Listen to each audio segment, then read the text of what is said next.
Amazing. Thanks so much to all of our student volunteers that have agreed to be here today. So if everyone could just introduce themselves quickly, we'll start with Kieran. Yeah, hello. So my name is Kieran. I have just finished my first year at Clare, and I'm originally from the northwest of England.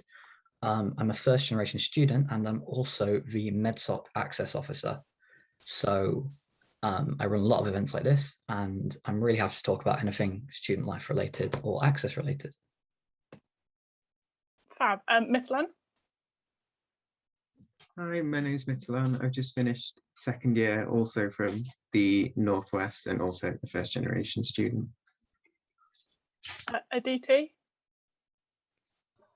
Hiya, I'm Aditi. I've just finished my first year at St. John's, and I am also from the Northwest. Rana. Hey guys, my name is Rana. I'm going into 6th year now of medicine, and I went to a state school in Norfolk, but I'm originally Egyptian. Shazza. Hello, my name is Shazza, and I've just finished my second year at Sydney. I'm originally from Iraq, but I've been living in the Northwest for the past 6 years.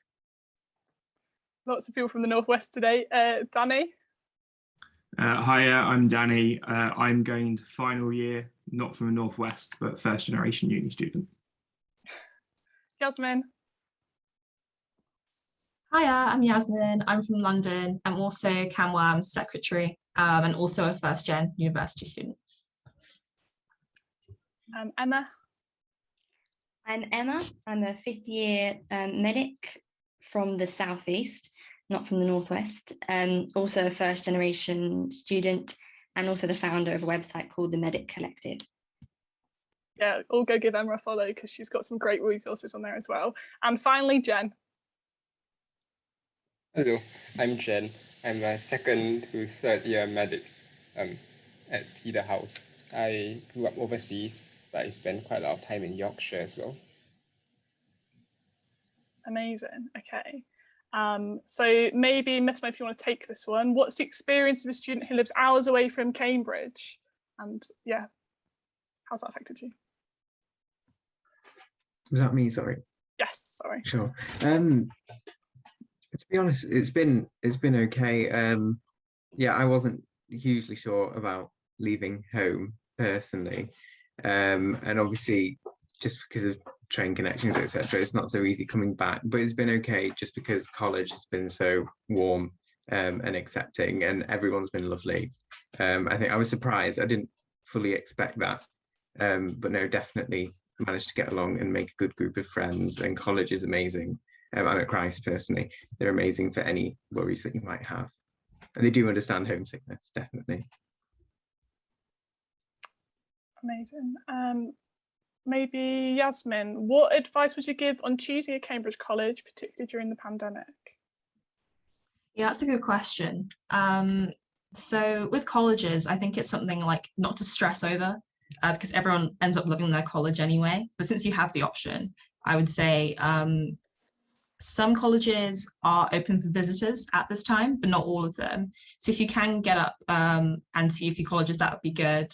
But otherwise, I'd probably look on their websites and see like if they're a big or small college, if they're central or far out, that sort of thing, and kind of see what the sort of vibe of the college is. And it just sort of depends on what you like. So yeah, I would just go with what sort of environment you think you'd work better with, and also see like what kind of facilities they have and societies and that sort of thing. But don't stress because everyone loves their college in the end.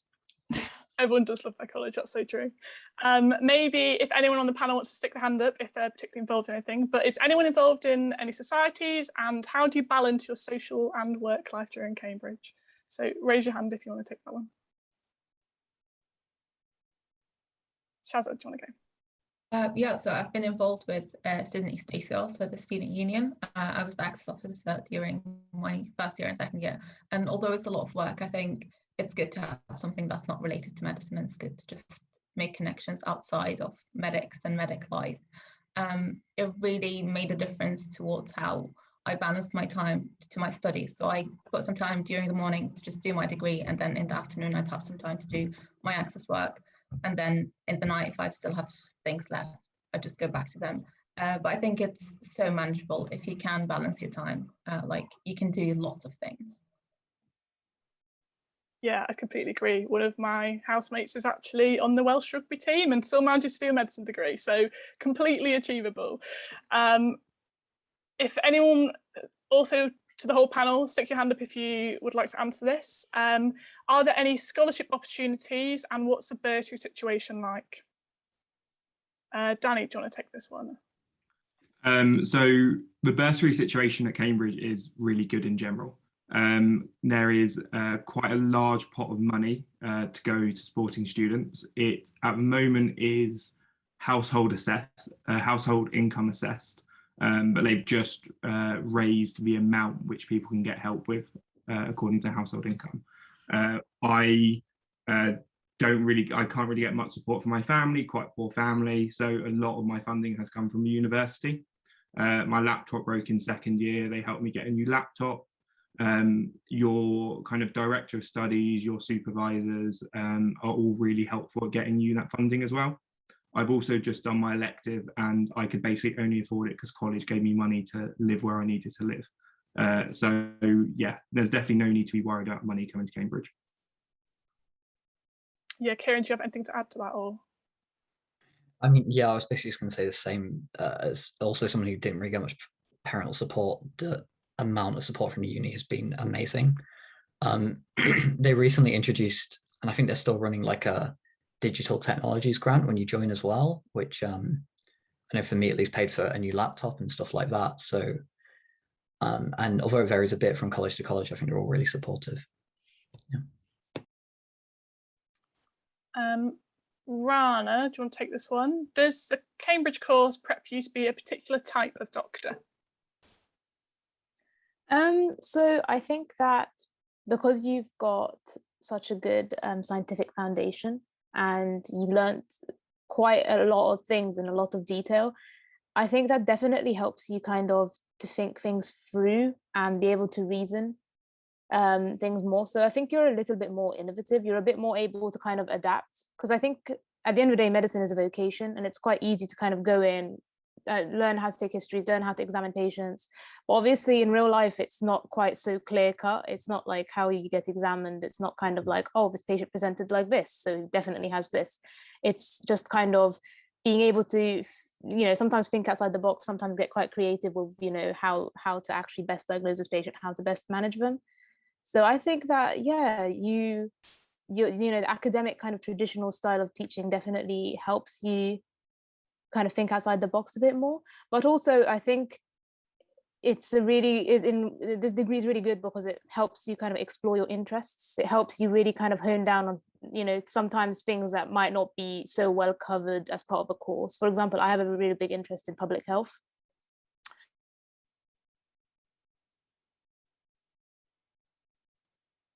I think Rana just got a little bit cut off. And through other things.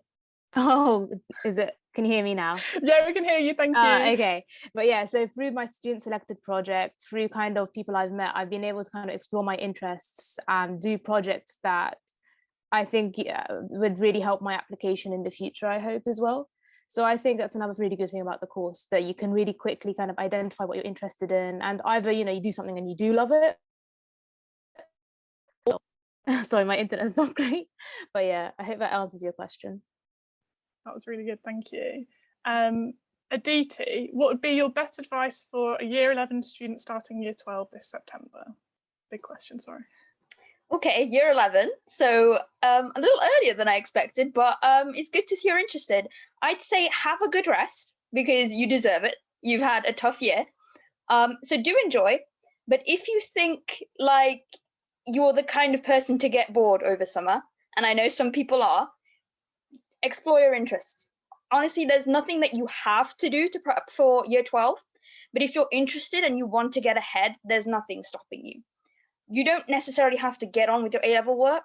You can go and do something that you just think is interesting and you'd like to spend some time on. It's what I did in year 11. In year 11, I found my interest in cardiology, so I spent my summer studying the heart. If you want to do something of that kind, I think you can go for it. It would make for some great experience. And if you found if it was that interesting to you, you could even make it an EPQ. Yeah, that's a really good answer. And there's also a similar question about not having much time and only realising you want to do medicine in year 12. I only realised I want to do medicine like at the end of year 12. So there is definitely enough time to do work experience and get all of that information. And yeah, don't stress. Year 11 is absolutely plenty of time to work out what you want to do. Emma, what journals are good for prospective students to look at, and what kind of medical resources might you recommend for a personal statement? I think there are a lot of options if you look online. In terms of journals, for a prospective medical student, I mean, you have the very high-class journals such as Nature, that, and a lot of them as well, you're going to need a subscription for, so you might actually not be able to access them. And also, you're not really expected to be able to access them at that during school, and also it's going to be quite expensive if you do try. So I'd probably say stay away from those, and they're probably too complex anyway. In terms of sort of wider reading, how you can sort of further your interests, I think simple things such as, you know, YouTube, books on particular topics, you know, there are plenty, if you look online, there are plenty of reading lists that go into great detail about particular topics that you might be interested in. And so, yeah, in terms of journals, I probably personally stay away from those, but focus on more of the more accessible things, such as, yeah, YouTube, some books that you can just buy on Amazon, and whatnot on this topic. So the website that I founded, called the Medic Collective, what it aims to do is it aims to find all the free resources that are out there that are relevant to medical school applications. That's not just UCAT, BMAT and whatnot, but also for wider reading. So, you know, book suggestions and cool YouTube videos that we found, you know, for example, about cardiology, if that was your interest. I mean, there's too many to list here. So I'd say, yes, I'd say journals aren't that helpful unless you know someone with a subscription. But books and just Google, really. The New Scientist is good. You do need a subscription for that. I used to read that quite a lot when I was at school. But yeah, on the website that I mentioned, there are a lot of links to different free resources out there for wider reading and going into more detail about things you're interested in. Yeah, definitely. And it really can just be something as simple as watching a YouTube video. That also counts. Mithlan, do you have some more resources to add? Yeah, so I mean, I wasn't a huge fan of reading long bits of text. So personally, something I found useful was one, YouTube, and also FutureLearn. Like, you can get these free online interactive courses with videos and text, and that was something I found interesting. Even some apps can be quite useful. So it's really diverse, I think, what you can look into. And Kieran as well, do you want to maybe chat about some of the more events and in-person resources that might be available as well? Yeah. So first of all, because I know this Q&A is quite short, if your question isn't able to get answered, one thing you can do is in September, there is a University Open Day, which MedSoc, so me and some of the other preclinical medics will be running a couple of hours of Q&As. So if you're interested in, you know, just finding out a bit more about general student life and you have more questions like these to answer, please do come along. We'll be happy to talk to you about them. The next thing is for anyone who's currently in year 12, we probably with CamWAMS are going to be running a interview workshop. So the idea is there'll probably be a more in-depth talk about interviews if anyone's interested in that, but then you'll get a one-on-one practice interview with current medical students. And you know, I'm hoping to sort of double the size of that this year, so hopefully it'll be really, really great for you guys. And then if you're a UK current year 12 student, there are mentoring programs who will partner you with current students, generally at Oxford or Cambridge. The one I use most was Zero Gravity, but there are other options like Slipstream Education, Inside Oxbridge, I think is another one. All of these projects are really, really great. If you're offering an access background, please do have a look at them. You'll probably be eligible.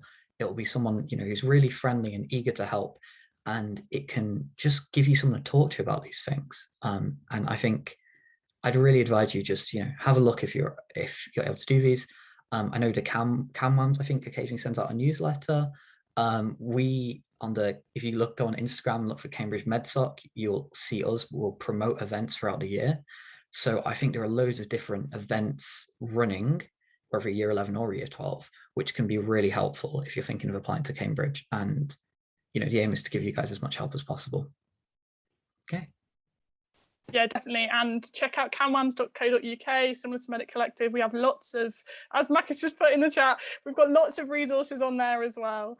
And lots of signposting to everywhere. In the interest of time, sorry, just quickly, the interview program will be, we haven't quite set the sign up yet. It will be published through schools. It will be put on the Cambridge MedSoc Instagram. I'm sure CamWAMS will promote it. You'll have lots of different ways to see it. Don't worry. Jen, how is the application process different for international students? And what kind of support do you get as an international student? All right.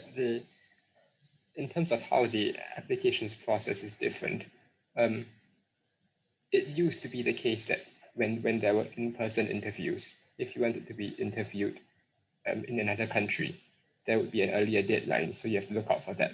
But this year in, I don't think it's going ahead. It's all basically they're not interviewing in person overseas anyway, so that wouldn't be relevant for this year. In terms of what support there is, there's a very detailed university page which has sort of all the requirements for individual countries. I can look up the link and maybe put it in the chat or something later on. And I guess the most important thing is that if you think that you're taking a very rare qualification and you can't find any information about it, or you just want to be on the safe side, make sure you contact the admissions officers early. They're very helpful and they will tell you what to do. Amazing. Just maybe as our final question before we pass on to our admissions tutor, if the panels don't mind, would they mind saying what subjects they did at A-level? Because, you know, does it have to be 3 sciences or 2 sciences and a maths? I think everyone has a different experience, but maybe Kieran, if you go first. So I did chemistry, maths, biology, and English literature. Mithwan? Biology, chemistry, and maths. Aditi? Biology, chemistry, maths, and physics. Rana? Biology, chemistry, and maths as well. Shazza?